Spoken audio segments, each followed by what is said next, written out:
የቤተልሔም ወርቅ ከርቤ ተሸልሞ የሰራዊት ሞገስ መስቀል ተሸክሞ ደም ጠምቆት ሲዳፋ አንድ ባንድ አጥንቱ በጉልህ ሲቆጠር ቸሩ እንደ ነውረኛ በሞት አደባባይ በግፍ ሲጠረጠር ያቺ ብላቴና የግብጽ በረሃ ስደተኛይቱ ከቅፏ አስጠግታ ማባበል ሲሳናት እንደ ልጅነቱ በምን አለቃቀስ አስተዛዝናው ይሆን የልቧን ስር ጥቃት ስፍር የጠበበው የግርፋትህ ልክ እየሰነጠቃት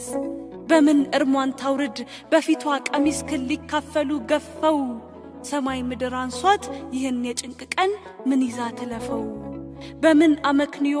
በደልክን አስልታ ትቀበል ፍርድህን 33 ዓመት ጠንቅቃ ታውቃለች ንጹሕ መሆንህን በዝምታ ክራር ሕማም ምትደረድር ሐዘንተኛ እናትህ ታውቀዋለችና የገዳይክን ሸንጎ አትለምንም ፍትህ